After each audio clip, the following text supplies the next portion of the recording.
Subscribe to Color Frames. Chennai Chepauk స్టేడియంలో భారత్ బంగ్లాదేశ్ జట్ల మధ్య మ్యాచ్ ఉత్కంఠ రేపుతోంది. భారత జట్టు తొలి ఇన్నింగ్స్ లో 376 పరుగులకు ఆల్అవుట్ అయింది. దీంతో బంగ్లాదేశ్ జట్టు బ్యాటింగ్ కు దిగింది. ఈ సమయంలో wicket keeper batsmen Rishabh Pant ప్రత్యక్ష మ్యాచ్ లో మహ్మద్ సిరాజ్ కి క్షమాపణలు చెప్పడం హాట్ టాపిక్ గా మారింది. అంతేకాదు రోహిత్ శర్మ కూడా దీనివల్ల నష్టపోయాడు. వాస్తవానికి ఈ మ్యాచ్ లో బంగ్లాదేశ్ కు శుభారంభం లభించలేదు.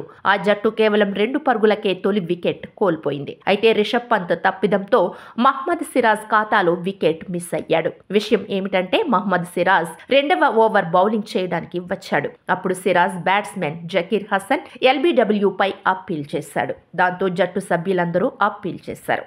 అయితే ఆన్ ఫీల్డ్ అంపైర్ నాట్అవుట్ గా ప్రకటించాడు. దీని తర్వాత సిరాజ్ కెప్టెన్ రోహిత్ శర్మకు రివ్యూ తీసుకోమని అడిగాడు. కానీ పంత్ నిరాకరించాడు. పంత్ సలహా మేరకు రోహిత్ డిఆర్ఎస్ తీసుకోకూడదని నిర్ణయించుకున్నాడు. కానీ స్క్రీన్ లో బ్యాట్స్మెన్ అవుట్ అయినట్లు కనిపించింది.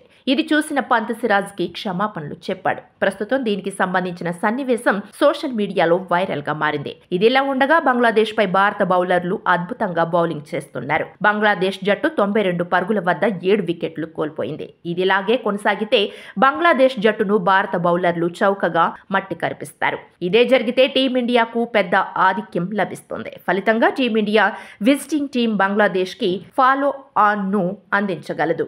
చెన్నై పిచ్ స్పిన్నర్లకు స్వర్గధామంగా పరిగణించబడుతుంది. కానీ భారత్ బంగ్లాదేశ్ జట్ల మధ్య జరుగుతున్న టెస్ట్ మ్యాచ్లో చెన్నై పిచ్ పై ఫాస్ట్ బౌలర్ల ఆధిపత్యం కనిపిస్తోంది. భారత తరఫున జస్ప్రీత్ బుమ్రా, ఆకాష్ దీప్ చెరో 2 వికెట్లు తీయగా మహ్మద్ సిరాజ్ 1 వికెట్ తీశారు.